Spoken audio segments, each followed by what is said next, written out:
Welcome,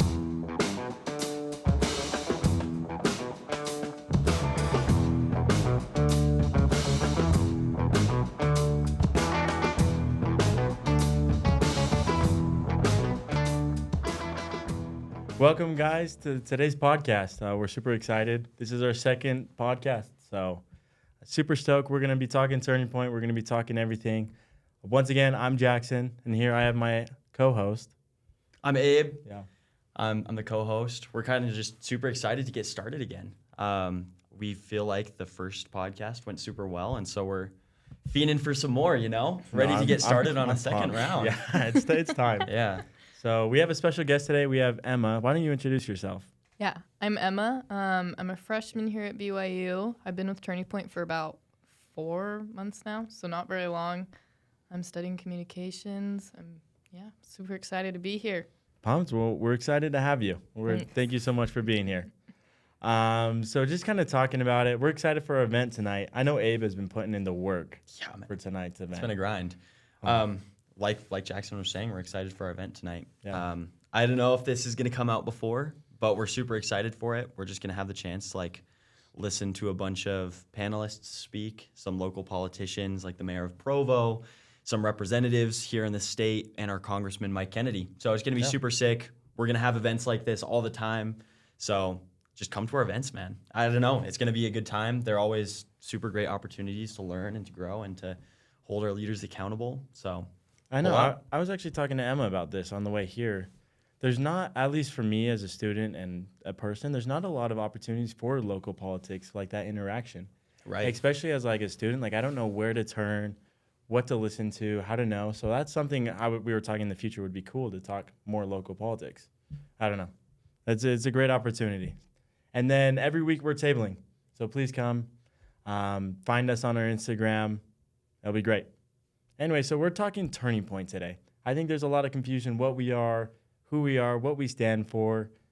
So I think the biggest thing, let's talk about Turning Point, what it means to us.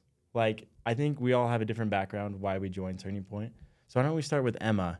What made Turning Point attractive to join? Why are you a member? Yeah, I didn't even know what Turning Point was prior to the Charlie Kirk assassination, so I was completely unaware. I had slight interest in politics. My dad's a prosecutor, so I always kind of was aware of it, but didn't care that much. And then after the assassination, I was just so upset. I did not know what to do. I was crying for 2 weeks, having meltdowns about this, and I was I didn't even know this person. I don't know what Turning Point's about. So I think I saw a post of your guys's after, and I went to a memorial event, and it actually wasn't even BYU's. But after that, I was I have to be a part of this. This is something that I can do on a 18-year-old girl. I feel helpless level to be involved and make a difference. So that was what brought me in. No, that's awesome. That's incredible. Yeah, that's crazy cool. What about you, Abe? Kind of a similar thing. I mean, I was always super interested in politics. It was such a big part of my life, and it still is. But leading up to the Charlie Kirk assassination, it was kind of the same thing. I mean, not the same thing. I knew what Turning Point was. I had watched a bunch of Charlie's videos and stuff like that. Like I said, I was super engaged in politics, and then I was at the assassination, and it kind of just felt like a punch in the gut. You got to get working on this, man. It's time to be done being silent and complying, and instead it's time to kind of put some work in and get involved and get engaged. So I reached out. I think I don't know if I talked to you or someone else. Yeah, I think we talked first. Yeah. I think I actually messaged Jackson on Instagram, and yeah, since then just been involved. So. Oh yeah, that was awesome. I remember you texting me forever ago. Dang, now look at us, we're running a podcast. I know, man. It's crazy. So it sounds like for the both of you, it was just huge about the Charlie Kirk assassination. What changes in your life have you guys seen? What about you, Emma? What has changed in life since joining? I just love the Turning Point community. I feel I'm around people now that are much more aware of the issues that we have in the world and not necessarily trying to solve them on the I think we get hung up on this, like, we need to save the world, and that's not always realistic, but just creating a group of people where we love our country and care about Turning Point's values, which we're going to talk about in a minute, and working to just become better people, I think. That's awesome. I actually agree with that. Being surrounded by like-minded people, Yeah. it actually makes a huge difference. It makes such a big difference. Just, I think every day, and my friendships are much better, and I feel like my relationships are more meaningful. So, Yeah, I think it just gives like everyone a platform a little bit to engage with other people. At the end of the day, I think a lot of people are. We talked about this last time too. I think a little bit apathetic when it comes to politics. Yeah. And so I think it's really interesting to have a space where we have the opportunity to, like Emma was saying, like engage with the community and get to know people better and be able to just talk and have shared values and principles. Even though we might not agree on certain policies or issues within politics, at the end of the day, we're in a community where one of the core values is open discussion and just talking to each other, And so I think that's been a big thing is like I've had the opportunity to have some really good conversations with really good people who I might not even agree with within Turning Point, and yet we're still able to have like these friendships and have just this good engagement, No, yeah, we talked about that last time. We learned so much just interviewing those protesters. Yeah, 100%. And so just this discourse that this platform of Turning Point has given us, that's Right, huge for me. For sure. We talked, and Emma kind of mentioned, we have kind of principles and we have kind of the nonpartisan, and then you're looking at Turning Point and what's Turning Point's goal, like why are we existing? I think it's misconceived on the social media. I think we're misinterpreted. As part of it's our fault. We're branded in a certain way. But I think this is going to be a great time to kind of stand on what's Turning Point USA is doing at the BYU chapter. Like, what's our goal? And we've kind of talked about it. We've kind of narrowed it down to 6 values. Turning Point has the goal, and I think I'd just best read it in our own constitution. It says in our preamble, we, members of Turning Point, in order to uphold our moral principles, promote the free exchange of ideas, educate others in pursuit of truth, and advance our commitment to faith, family, and country, do ordain and establish this Constitution for the Turning Point USA. So basically, our goal is through discussion, through talking, to further educate students and be educated about values. For example, limited government, free markets, individual freedom, Christian values, and just traditional men and women values. What do you guys think of that? What is attractive about the Turning Point values for you guys? What do you think, Emma?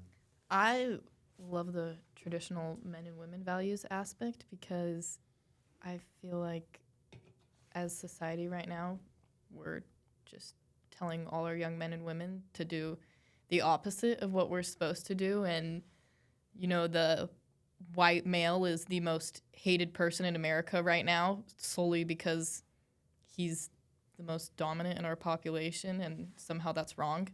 And I love that we can be uplifting in this. That's what I don't like about far leftist feminism is the idea that, well, you can be a boss woman or whatever, and you don't need to have children because they're a burden, and you don't need to subject yourself to that. Why are we telling women that they are not capable of being mothers? That's like the most anti-feminist thing to me. Anyways, I can tangent about that, but that's my favorite thing about Turning Point is traditional men and women values. That's awesome. Yeah, 100%. I think also just the idea that I think part of like the misconstruement that you've been talking about where it's like, oh, people think that it's like I think people get confused between Turning Point action and Turning Point, right? Where it's like there's the partisan, like we're pushing for policies and legislation and working to get people to vote for other people. That's Turning Point action. What we're doing is Turning Point USA, just on its own. We're nonpartisan, and despite that, we still have these values and these principles. And I think that's super important because it just makes you realize that, like, you don't have to connect every policy. What's a better way to say this? Your principles should be what drive you to make a difference and make a change, not your party, right? And that's something I really like about Turning Point USA, because I'm not really involved with Turning Point Action, but with Turning Point USA, it's, well, follow these basic principles. We're not going to tell you what to believe or what to feel or what to vote on or who to vote for, but we are going to say, hey, these principles are super important to follow, and so let's follow them, you know? And so I really love that because it's like, I mean, I think that things like limited government and traditional men and women values and Christianity and education and growing and bettering yourself and freedom of speech are all super important values that for the most part, I think we can all agree on, you know? So at the end of the day, it gives us the opportunity to say, hey, we can separate principles, what we all find important, from policy or political party, and we can just say, these are important, let's focus on these. Let's advocate and push for these, you know? I think that was huge what you said. I kind of want to touch on that, where you're like, you have to listen to principles instead of listening to a party. Right. I think that's huge. I think that's what the country needs to hear right now, is that you find extremists, you get radicalists, and you even get misconceptions just because you're associated to one political party. Right, 100%. And you ignore your core principles. And so I think if we, as a people, especially a younger generation, focus more on those core principles, we will make better decisions. We can make America great again. We can be thriving in our future and provide a good childhood for our children. Right. So I think it's very important to focus on. I mean, that's why I'm a part of Turning Point, because there's so much misconception, so much confusion in a certain political party. Right. And I'm just like, I'm done with it. I want to focus on principles, like what's truth, what's right. That's what I want to be a part of. That's what I want to pursue and help establish in the country. Right, for sure. So yeah, that's huge for me. Another thing I kind of think people don't understand is, what are we trying to do as Turning Point, right? We have our values. We're really trying to teach about limited government, these principles, but what are you guys seeing that we've done recently or like in the last 6 months to really further the cause of Turning Point? I don't know. What do you think, Emma? You've been a part of a couple events. Like, what's been super helpful to help the Turning Point cause?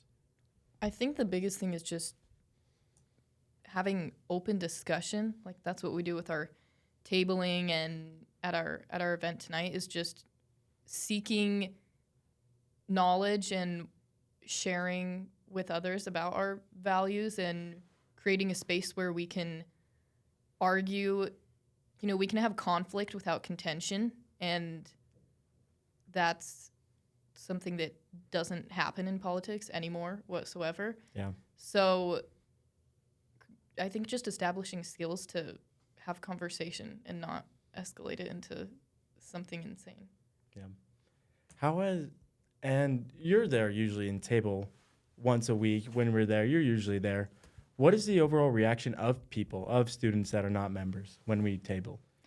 I feel like it's actually pretty good. I mean, we have some people who come in and they're trying to pick an argument and they have some preconceived notion about Turning Point before they walk in. But I think we have some really cool discussions. And even today we were talking to a girl, me and Kate, and the girl brought up some video of Charlie Kirk that she didn't like. And she told her that she hadn't seen the full clip. And Kate said, okay, well, I encourage you to go watch the full clip. And it wasn't, like, there was no contention in the discussion. We were kind of going back and forth, but everything about it, I think it's great. I think it builds skills to communicate with people that we don't have anymore. So, yeah, that's awesome. I think communication has been lost with us. Yeah. What do you think, Abe? Like, how have we lost communication? What have you seen? No, 100%. I think at the end of the day, like, people are more, I don't know. I think it has a lot to do with social media. Oh, 100%. That being said, like, I love scrolling through Reels sometimes, man. I can't stop it. But at the end of the day, I think social media, what it's done is it's created this. There's a couple of problems with it. Mm-hmm. First, I think it creates echo chambers where people only hear what they want to hear, right? Algorithms are tailored to push content and media and ideas that only go along with their beliefs, right? So that's the first problem, is that it creates an echo chamber.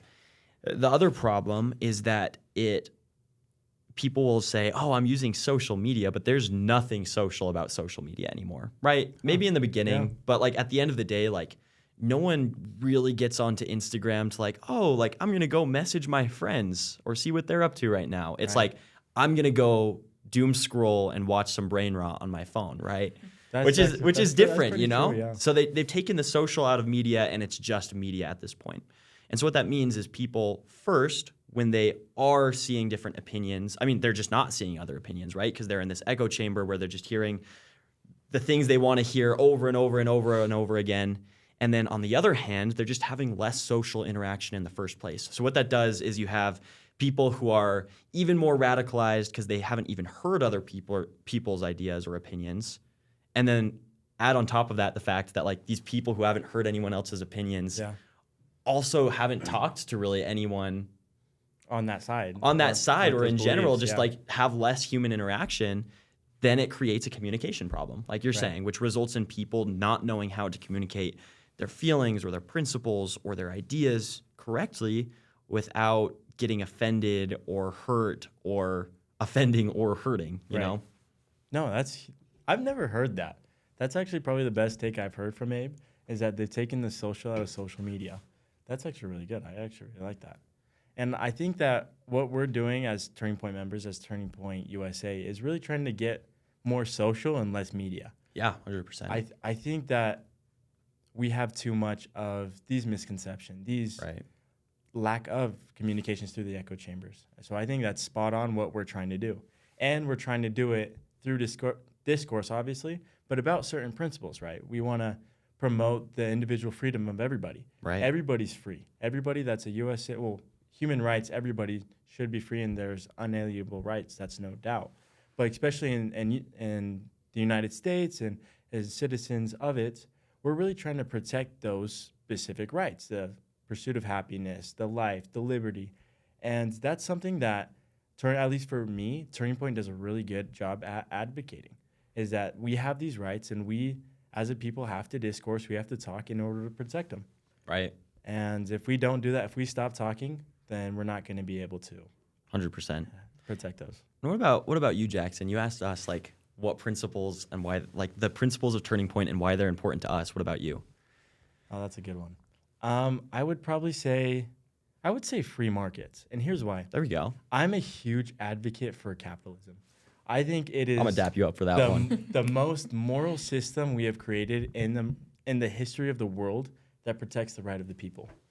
Now, most of these arguments that I have for capitalism are based on like my own opinions or what I've read. There's actually somebody that does a really good job at defending it.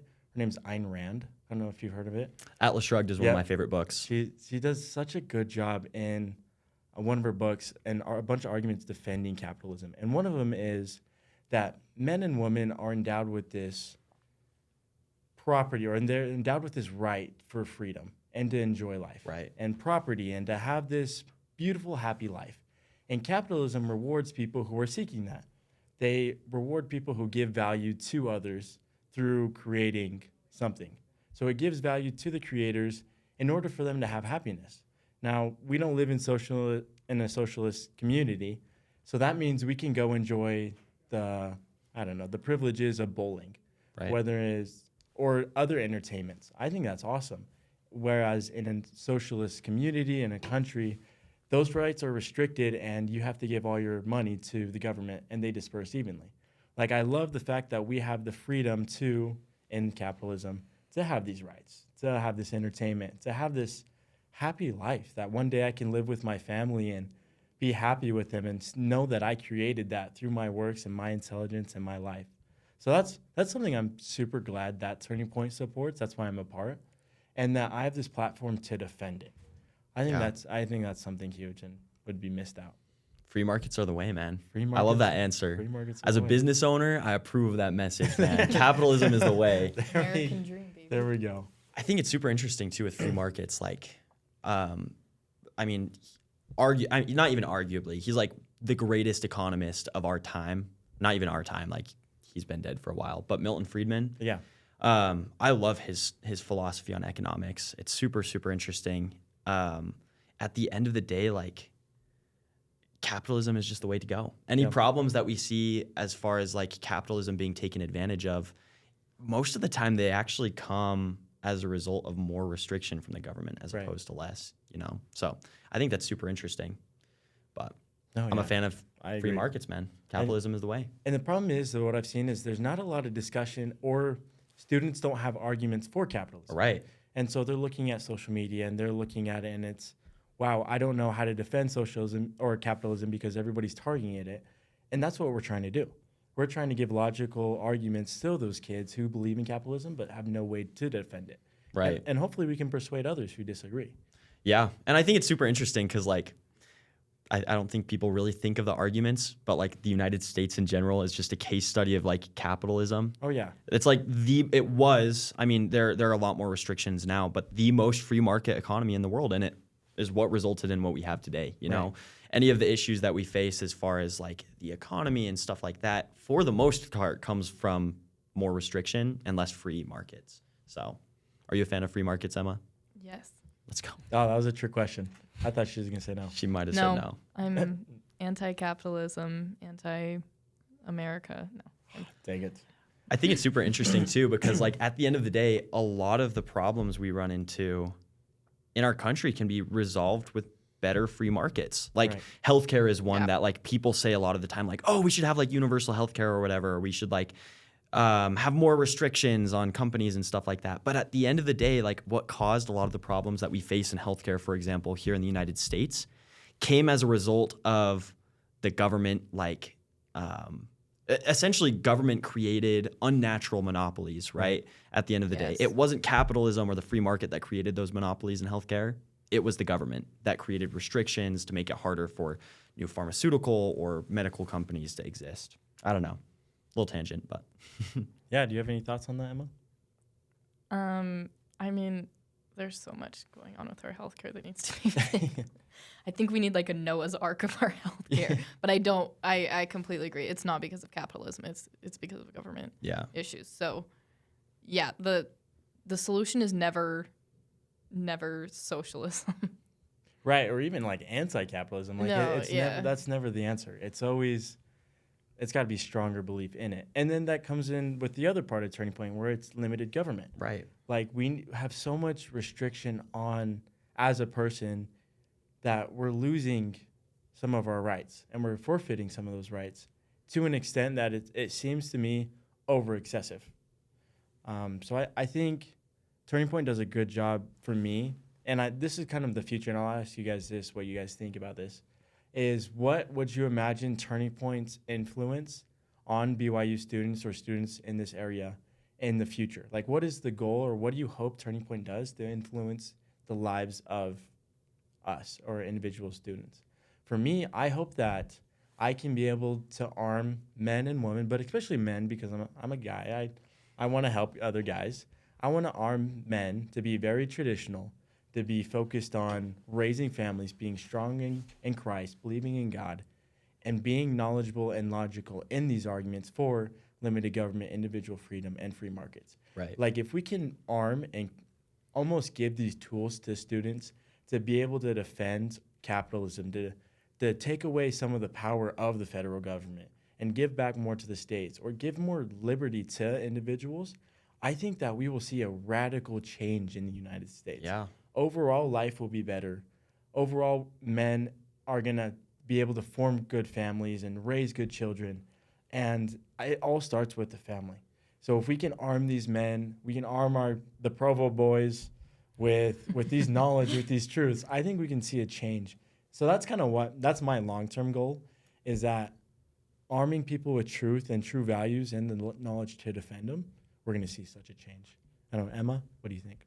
Yeah, just going off of that, I think just empowering young people to want to defend their truth and values, because as American culture has been telling like Gen Z for the past 10 years, is that we're all victims and we've been oppressed by society. Oh, yeah, I hate that. And I hate that so much. I hate the victim mentality. You don't need special treatment, or you're not incapable of getting into a school because of your race or whatever you're capable of doing, whatever you put your mind and strength to. And I think ultimately, and what we can tie in with BYU is that that's all done through the power of Jesus Christ. So I hope that we can empower young people to want to create families and build each other up and defend their truth, and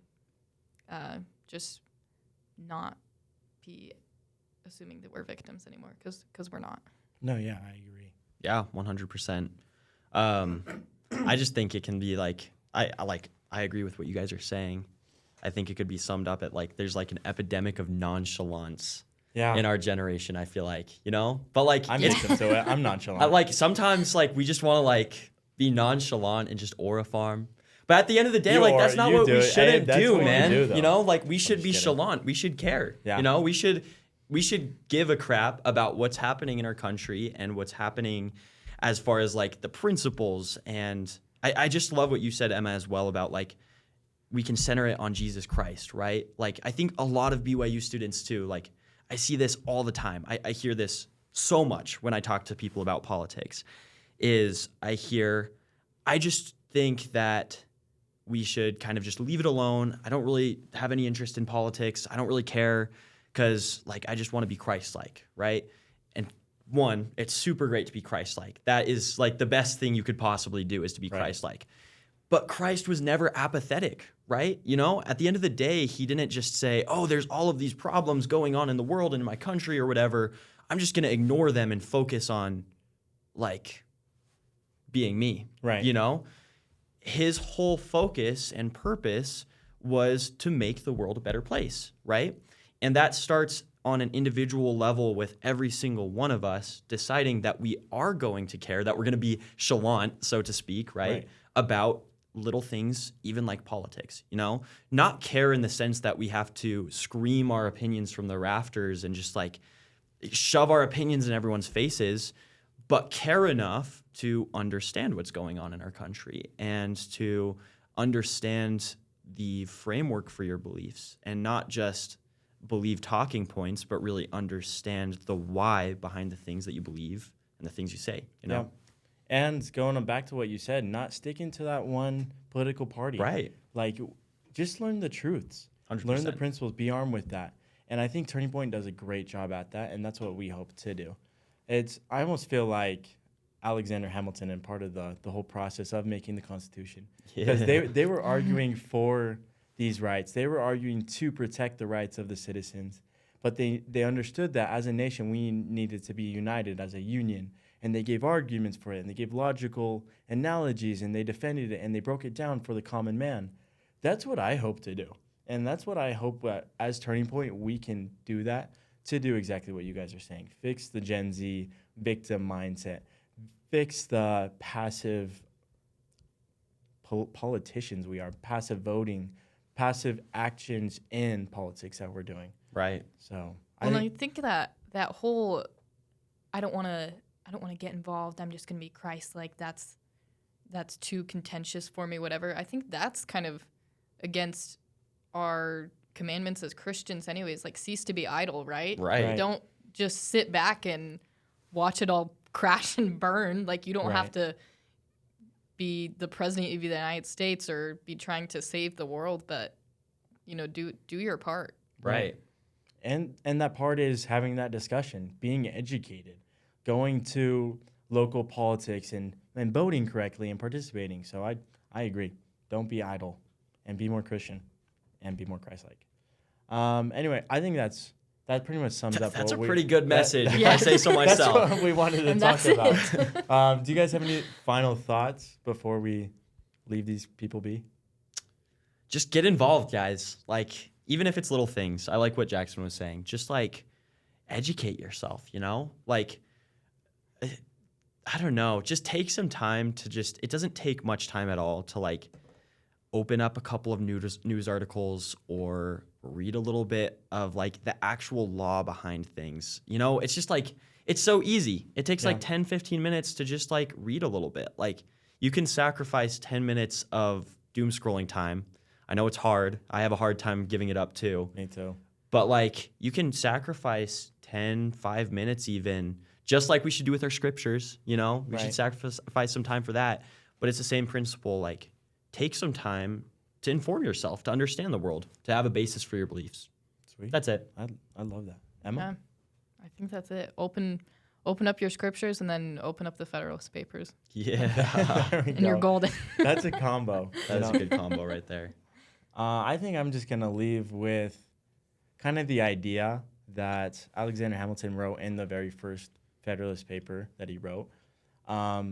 He talked about the idea of whether a society of people, and I'm a philosophy major, so get ready for this. Shoot. Whether it's possible that a people, when they come together to give up some of their natural rights to form a government, whether they can create some sort of system to protect themselves, whether that's on accident or whether that's on purpose. Right. Whether that's the creation of something metaphysical from their minds and put in place and committed to. And he argues whether or not that's something accidental or whether that's something that we can do as a people, as human beings. I think I'm strong and I agree with him that we can do this as human beings. Right. As learning, we have the Constitution. We have a beautiful system that everybody should study and learn more about. And the more that you learn, like Abe was saying, take a little bit of time, practice arguments, learn what's really being said, read the laws, avoid the social media and the media that's propagated to you, and find truth. I think we're going to see such a radical and cool future. So yeah, that's what Turning Point does. Please let us know if you're interested in being in the podcast or getting involved. Reach out to any of us. Come to events. Come to tabling. We do it weekly. We try to. We have been lately. Please, we just want to make a difference. And we can't make a difference, us three in this table on a podcast. We need everybody. We need all the people locally to start learning more and start speaking out. So thank you so much for listening, guys. Yeah. Thank you guys for listening. Tune in next week.